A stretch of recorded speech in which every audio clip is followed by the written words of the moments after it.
Bonjour, la cybersécurité pour les nuls. Aujourd'hui, on va parler d'un autre thème. Et avant de commencer d'abord, j'aimerais vous informer sur le nouveau programme.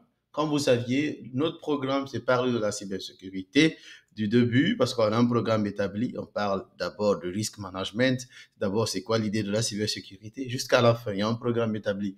Mais au cours de ce programme, on va commencer aussi à faire des vidéos un peu plus pratiques.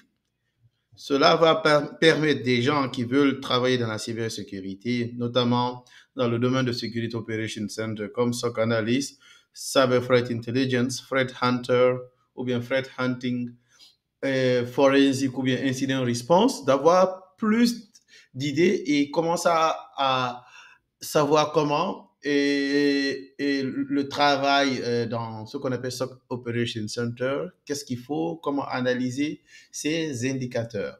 Donc, on va commencer ce programme aussi. Je pense que il faut ça parce qu'on fait le côté théorique, il faut aussi faire ce qu'on appelle la pratique. Donc, pour cela, je vais commencer aussi à faire des vidéos aussi en parlant des attaques, aussi donnant des exemples. Quand vous avez des indicateurs que ça, une IP adresse, un domaine, hash ou bien un certificat ou des fichiers, comment analyser cela. Petit à petit, on va créer des sandbox, vous montrer comment vous pouvez analyser des fichiers dans des sandbox et ainsi de suite. Voilà, donc aujourd'hui, on va parler de comment analyser une IP adresse. Pour cela, il faut d'abord avoir une idée sur une IP adresse. C'est quoi une IP adresse? Pourquoi on a besoin de ça? On ne va pas rentrer en profondeur dans l'idée d'une IP adresse. Peut-être dans le futur, on va faire une vidéo sur ça. Mais on va juste, de façon générale, parler d'une IP adresse. Pourquoi une IP adresse? Vous avez, je pense, tous entendu au moins une fois IP adresse, IP adresse. C'est quoi? Pourquoi on a besoin? D'abord, IP adresse signifie Internet Protocol. C'est un protocole qui nous permet de router les trafics sur Internet. Qu'est-ce que cela veut dire? Si nous voulons créer une interconnexion entre deux ordinateurs ou deux serveurs ou entre un ordinateur et un serveur, il faut une IP adresse pour trouver le serveur ou l'ordinateur sur lequel nous voulons envoyer le message. Donc ici, l'IP adresse nous permet de créer une interconnexion. Aussi, une IP adresse nous permet de localiser un ordinateur ou un serveur sur Internet. Aussi, l'IP adresse nous permet d'envoyer des messages entre deux ordinateurs ou deux serveurs. Parce que sans IP adresse, on ne peut pas savoir, on ne peut pas connaître la destination ou l'adresse de la personne. Par exemple, si on veut envoyer un message. Quand vous vous envoyez des messages sur les réseaux sociaux, c'est entre les IP adresses. Vous ne comprenez pas ça, mais l'ordinateur sait où envoyer le message. Voilà, ça c'est l'idée générale d'une IP adresse. Voilà, c'est pourquoi on utilise une IP adresse dans un réseau, que ce soit privé et public. Créer une interconnexion, aussi envoyer des messages. Voilà. Et parlant d'une IP adresse, on va parler de ce qu'on appelle le DNS. Voilà, le DNS signifie Domain Name System ou bien des fois Domain Name Server. Qu'est-ce que cela veut dire? Quand vous voulez vous connecter sur google.com, derrière, derrière google.com, qui est le nom de domaine, il y a ce qu'on appelle une IP adresse. Je vous disais, une IP adresse nous permet de localiser une adresse ou bien d'être localisé ou de localiser, pas localiser une adresse de moins, mais localiser un ordinateur, un serveur. Donc, quand vous voulez vous connecter sur google.com, c'est l'IP adresse normalement qu'on tape, qu'on doit taper. Mais le problème ici, c'est que c'est comme un téléphone. Moi, j'ai mon téléphone, vous voyez. J'ai beaucoup de contacts ici dans mon téléphone. Si je dois taper le numéro de toutes mes connaissances, et si je veux appeler tout de suite un ami, une personne ou un parent, je dois me rappeler de son numéro de téléphone, c'est compliqué. Donc, c'est mieux d'écrire le nom. Si le nom, c'est par exemple google.com, je vais appeler mon ami, je tape Google, c'est plus facile à retenir. Donc, c'est pourquoi les experts dans ce domaine ont décidé de créer ce qu'on appelle le nom de domaine. C'est-à-dire que le nom de domaine, c'est convertir l'IP adresse en un nom qui est plus facile à retenir pour un être humain, c'est-à-dire google.com. C'est pourquoi vous voyez google.com, facebook.com ou bien youtube.com et ainsi de suite. Mais derrière ça, il y a une IP adresse. Ici, par exemple, j'ai fait ce qu'on appelle NSLOOKUP, vous voyez google.com. Le serveur, là, m'a donné directement l'IP adresse de Google. Normalement, si vous voulez vous connecter sur Google, c'est ça que vous devez taper. 142.251.39.78 ou bien ce qui est là. Parce que l'IP adresse, il y a deux versions, la version V4 et la version V6. On va parler de ça prochainement. Voilà. Maintenant, on va commencer notre exemple. Ici, imaginez que vous êtes dans une entreprise en tant que SOC analyst ou threat hunter ou bien incident response ou bien threat intel. Votre boss, votre chef ou votre manager vous contacte. OK, mon gars, il y a cette IP adresse que nous avons que notre IPS, Intrusion Prevention System, a détecté. Voilà, et il y a des gens qui essaient de nous attaquer. Voilà, analysez cette IP adresse et trouvez des informations et faites un rapport pour qu'on sache qu'est-ce que ces gens ils veulent réellement, quel est leur objectif. Voilà, moi en tant qu'un analyste ou quelqu'un qui travaille dans Incident Response ou Threat Hunter ou bien Threat Intel, je sais comment faire cela parce qu'il y a beaucoup d'applications en ligne qu'on peut utiliser pour ça. Donc, c'est ça aujourd'hui notre objectif. Vous montrer comment vous pouvez prendre une IP adresse, analyser et comprendre que cette IP adresse, elle est malveillante ou pas, ou elle peut vous utiliser pour vous compromettre. Voilà. Donc, qu'est-ce que je fais? Il y a beaucoup d'applications. La première application qu'on va utiliser, c'est cette application, Abuse IPDB. Abuse IPDB, c'est, comment dirais-je, une base de données qui contient des informations sur les IP adresses. Chaque individu ici peut créer un compte et partager son expérience sur des IP adresses qui ont été utilisées pour l'attaquer et qui ont été détectées par des engins comme les Intrusion Detection System, Prevention System, des firewalls ou autres. Voilà. Donc, moi, qu'est-ce que je fais? Je viens sur ce site, je prends cette IP adresse, j'ai déjà tapé, je viens ici, je tape. Quand je tape cette IP adresse, j'ai des informations. This IP was reported one time. Confidence of abuse is 0. Donc, ça a été reporté une fois. Ils disent ici confidence of abuse 0, c'est-à-dire que bon, c'est pas très malveillant, vous voyez. Ok, ici, l'IP adresse se trouve où? ASP, Internet Service Provider. C'est des gens qui fournissent la connexion Internet. Ou en Pologne, ou à Varsovie. Usage type, data center, web hosting and transit. C'est-à-dire que l'entreprise qui utilise cette IP adresse est un data center. On peut mettre des sites web là-bas et mettre des applications là-bas. C'est ça qu'ils veulent dire. Donc, moi, je regarde ici.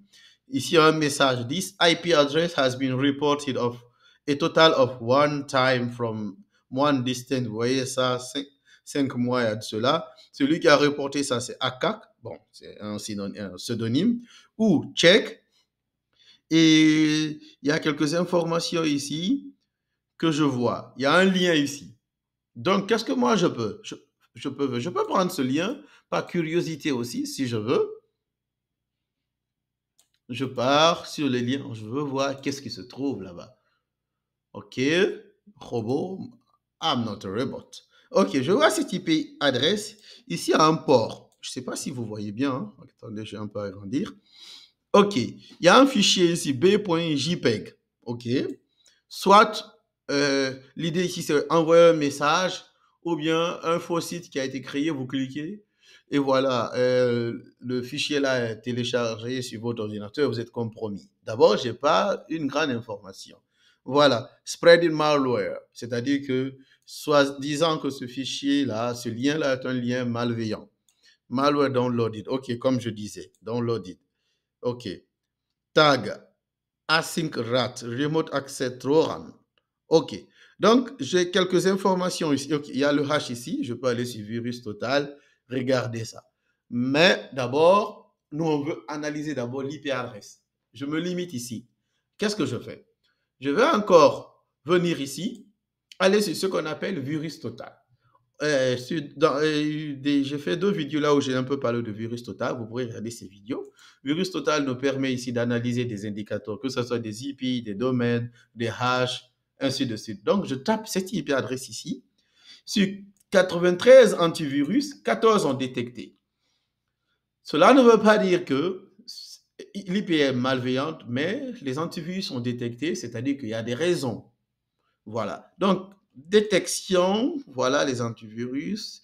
Fortinet, OK, Bitdefender, il y a beaucoup d'antivirus ici. Voilà. Ça, c'est une information importante. Last analysis date, 3 days ago. 3 jours, il y a quelqu'un qui a analysé ça aussi. Details. OK. Comme j'avais vu déjà les informations en Pologne et tout, ça c'est OK. Certificate, ça c'est le jar fingerprint de certificat. On va parler de ça dans d'autres vidéos. On va voir cette certificat. OK. Ici, il y a un certificat lié à cette IP adresse qui est CN localhost. Ça, c'est très important pour moi parce que localhost, souvent, quand vous voyez un certificat avec localhost, si c'est dans un réseau local, c'est-à-dire qui vous appartient, un réseau local, c'est possible d'avoir des certificats localhost. Ça vous appartient dans votre réseau. Mais quand vous voyez un certificat sur un réseau public ou sur Internet, localhost, ça, c'est très critique. Soit ils n'ont pas renouvelé leur certificat ou bien c'est malveillant. Ça, je vous dis carrément. Donc, ça, c'est très important pour moi. Je dois retenir ça. Localhost. OK. Après, je vais essayer de trouver d'autres informations. OK, OK. Bon, c'est des informations là où l'IP adresse se trouve. Est-ce qu'il y a quelque chose ici? OK, il y a des informations, malware, OK, malware analysis, OK. App Anyron. App Anyron aussi a parlé de cette application.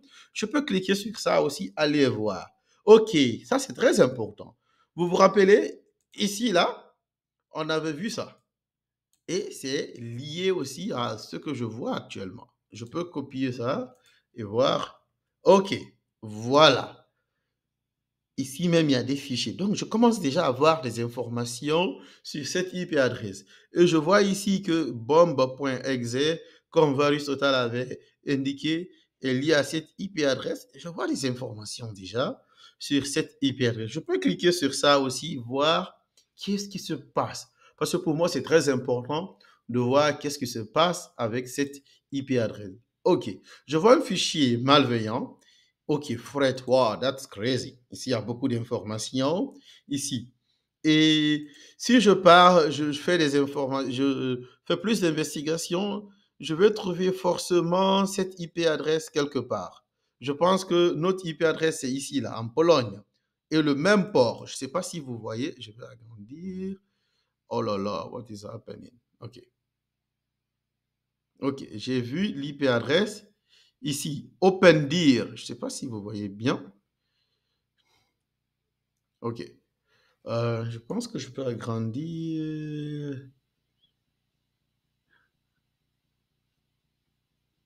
OK. Normalement, on peut agrandir. OK. Oh, that's too big. Je vais un peu diminuer aussi. OK. Je ne sais pas si vous voyez bien.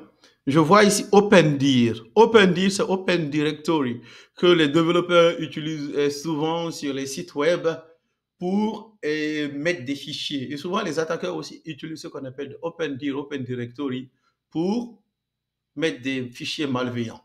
Donc, on voit ici qu'il y a OpenDir. Est-ce que... Oh là là, oh là là. Juste un instant.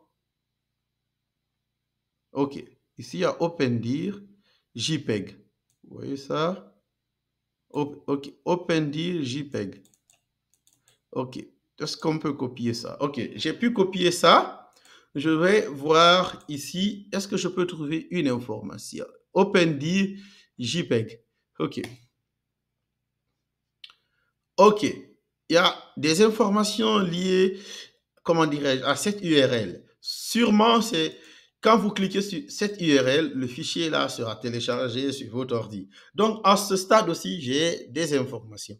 Je peux faire plus d'analyse, mais comme mon objectif, c'est pas rentrer dans tous ces détails parce que ça sera un peu faire une analyse sur le fichier, alors qu'on aura d'autres vidéos pour vous montrer comment analyser des fichiers aussi. Comme c'est une IP adresse, je me limite ici. J'ai trouvé des informations aussi liées à cette IP, là où il y a eu d'autres fichiers qui ont été utilisés, qui ont été en contact avec cette IP adresse. Donc, c'est très important aussi. Qu'est-ce que je vais faire encore? Je vais regarder d'autres applications encore. Voilà, Censis. Moi, j'aime beaucoup Censis. On va cliquer sur Censis. On va voir qu'est-ce qui se trouve ici. Quand je pars sur Censis, Censis est très, très puissant. Censis peut me permettre ici, je ne sais pas pourquoi je ne peux pas. OK. Censis Search. Je ne... OK. Censis Search. Let's see.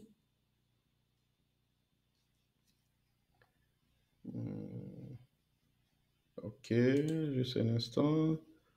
Censis.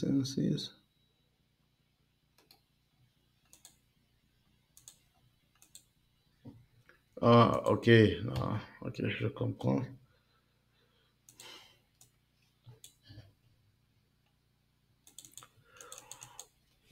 Google.com, I want. Yeah.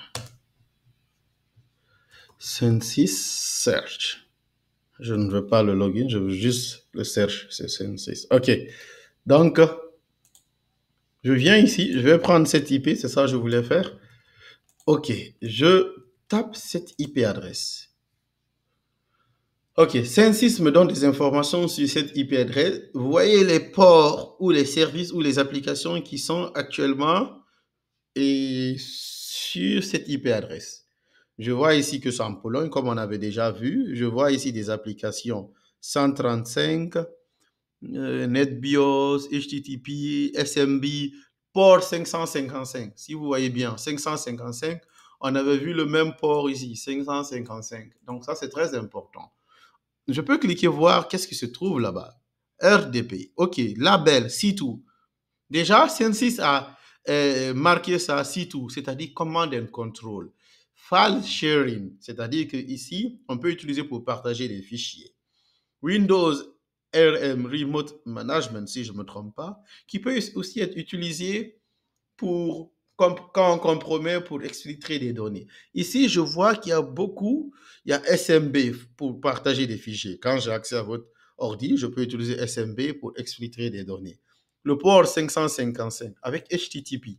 Normalement, HTTP, c'est avec le port 80, mais cette fois-ci, c'est avec le port 555. Peut-être c'est pour que votre antivirus n'arrive pas à détecter comment dirais-je, la connexion HTTP. Souvent, les hackers, ils font ça aussi. OK, localhost.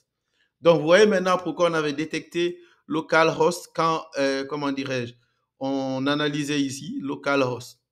C'est parce qu'il y a, comment dirais-je, le port 555 qui a été utilisé, localhost, sans certificat. Voilà, tout ça, c'est pour qu'on n'arrive pas à les détecter. Parce que s'ils utilisent des certificats, peut-être, on peut utiliser ça pour les détecter aussi. Oh, waouh, ça c'est important. Asyncrat. Asyncrat, on avait trouvé ça ici. Asyncrat.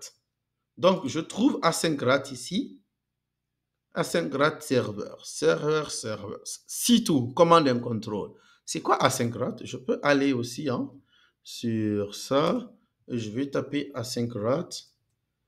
OK, Asyncrat, Open Source, Malware Family, Remote Access Tool. OK, déjà, je me limite ici. Je vois que le Asyncrat, c'est lié à des connexions malveillantes. Asyncrat, c'est-à-dire Remote Access Tool, pour avoir une connexion à distance. Alors, ici, je peux déjà conclure que le fichier là sera téléchargé dans votre ordinateur. Après, ils vont essayer d'avoir une connexion à distance, remote access. Là, ils vont sûrement télécharger d'autres fichiers pour compromettre vos systèmes et avoir accès peut-être à plus de serveurs ou autres, si c'est une entreprise. C'est ça l'idée déjà que je peux mettre dans ma tête selon ce que je vois. Voilà. Après ça, je vais encore voir est-ce que je peux vérifier plus. URL scan. J'aime beaucoup URL scan. Je ne peux pas travailler sans ne pas utiliser URL scan.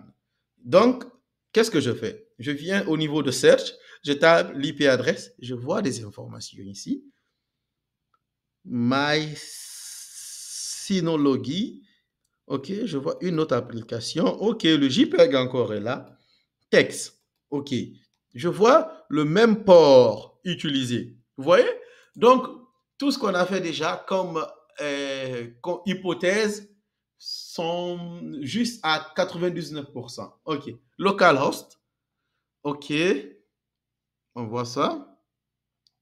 OK. Ici, il n'y a rien. C'est juste localhost. Ici aussi, localhost. On va. OK. Ouais, voilà. Localhost.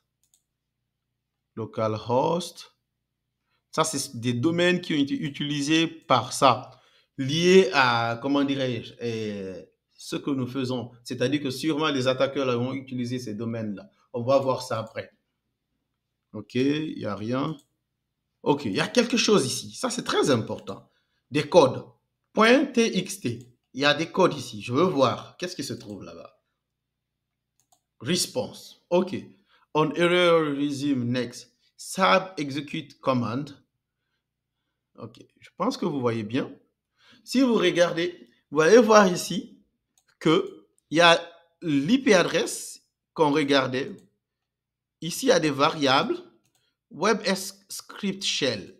C'est-à-dire que le script là va envoyer une commande shell pour sûrement créer une commande PowerShell, télécharger ce fichier. Non, envoyer télécharger ce fichier et destination. Aller quelque part là où il y a ça. Et c'est ce fichier-là que, après, quand vous téléchargez ce fichier-là, je pense que c'est le ben.zip qui va, comment dirais-je, être exécuté dans votre système. Parce que ça sera ici, là. Voici le path. Voilà. Le ben.zip, qui est un fichier .zip, qui sera téléchargé après que ce fichier-là, vous êtes rentré en contact avec ce fichier-là. Donc, ils vont télécharger un autre fichier zip, destination, run, et qui sera exécuté. Et quand ça sera exécuté, il y aura ce fichier basta.js, JavaScript. Donc, l'idée de comment dirais-je, ce fichier, c'est quoi? Ou cette attaque, c'est quoi? C'est que vous avez un message sûrement, vous cliquez sur ce message et ils font ce qu'on appelle Remote Code Execution pour télécharger ce fichier. Après, ça sera exécuté pour le basta.js. C'est ça l'idée. Donc, on a déjà une très grande information. Ce que je peux faire ici, c'est pas ça l'objectif, mais une petite technique que je vais vous montrer. Vous pouvez prendre ce hash-là, comme c'est lié à ça, et voir ça ici. OK, il n'y a pas d'information. On n'a pas d'information sur ce hash, c'est pas grave. OK, on a déjà des informations ici, ce qui est très très important. Maintenant, qu'est-ce que je vais faire? Je vais encore voir, est-ce que je peux trouver d'autres informations? DNS Analytics, ça c'est très important. Je regarde le DNS Analytics, je vois les mêmes informations. OK, je vois l'IP adresse range. Je vois aussi, OK, number of domain hosted. Combien de domaines derrière cette IP adresse? Combien de mail serveurs? Donc, il y a des domaines qui sont là-bas. Quels sont ces domaines? OK, voici ces domaines. C'est très important parce que je pense que ce domaine-là était, je pense, au niveau de URL scan. OK, vous voyez? Est-ce qu'il n'y avait pas ça aussi? Donc, il y a déjà une corrélation entre... OK, il n'y avait pas ça, mais déjà, il y a déjà une corrélation. On commence à trouver plus d'informations. C'est-à-dire que tous ces domaines-là sont utilisés par ces attaqueurs-là pour vous compromettre. On va voir le mail MX Record, Mail Exchange Record. Vous voyez maintenant, mail. Télécharge, chap, sous, quoi, des trucs comme ça. Donc, mail. Ce qui veut dire que mail. Et domaine .com signifie que ils vont vous envoyer un message et quand vous cliquez, sûrement c'est là-bas vous allez télécharger ce fichier malveillant qui va créer une connexion de PowerShell pour installer le fichier .zip et le fichier .zip sera exécuté pour créer le fichier JavaScript qui va compromettre votre système encore. Voilà, c'est ça l'idée. En fait, à partir de ce moment déjà, je viens de trouver beaucoup d'informations sur cette IP adresse. À ce moment déjà, je peux faire mon rapport basé sur tout ce qu'on a trouvé et envoyer à mon manager. Mais on va regarder une dernière information ici. AlienVolt. AlienVolt, c'est très très puissant aussi. Je vous conseille d'utiliser AlienVolt. Ici, AlienVolt va vous donner des informations, même du passé liées à cette IP adresse. Ici, d'abord, on voit les ports, comme on avait vu sur Sensis. On voit les ports, le port 555, 3306, ça c'est SQL, Remote Desktop Protocol, SMB. On voit des ports et on voit d'autres connexions ici déjà. Ce qui est très important pour nous, on voit qu'il y a 8 domaines, 3 top level domaines, c'est-à-dire .com, .net et ainsi de suite. OK, donc on voit ces domaines. OK, c'est le même domaine, c'est le même domaine. Vous voyez? Donc, et les dates, la première fois que ça a été visible et la dernière fois. Vous voyez? Donc, on comprend déjà qu'il y a un lien. OK, donc vous voyez tout ça. Il y a, comment dire, l'URL qui sera forcément envoyé et vous cliquez sur ça et vous allez télécharger le fichier. Vous voyez, localhost encore. Donc, à ce niveau, on a déjà une grande information sur, comment dirais-je, cette IP adresse. On peut déjà faire un rapport à notre chef ou à notre manager et documenter tout et dire que oui, cette IP adresse, voilà ce que ça. Et, et il faut soit bloquer cette IP adresse, soit le monitorer ou le surveiller. Et les domaines là, quand même, on peut les bloquer à 100%, ce sont des domaines malveillants. Mais attention, ce n'est pas toute IP qu'on bloque. Cette IP adresse, on peut bloquer. Ça se trouve en Pologne, au niveau là où il y a actuellement que des domaines malveillants. Mais quand vous voulez bloquer des IP, faites attention parce que si c'est IP de Amazon ou Google, après quand vous bloquez ça, vous ne pourrez plus vous connecter sur ces applications ou vous ne pouvez même plus être en contact avec cette IP adresse si vous avez des informations là-bas. Donc, il faut faire attention. Mais des domaines pareils, on peut bloquer. Voilà. Donc, c'était tout pour aujourd'hui. On a analysé ensemble l'IP adresse et on a fait un rapport. On a fait une recommandation de bloquer les domaines, soit bloquer l'IP adresse ou bien surveiller cette IP adresse. En cas de contact, on peut détecter, on peut être alerté et voir qu'est-ce qu'il faut faire. Voilà la recommandation ici. Voilà, c'était tout pour aujourd'hui. À bientôt. N'hésitez pas à poser vos questions en commentaire ou envoyer-nous un message. On est là pour vous. À bientôt.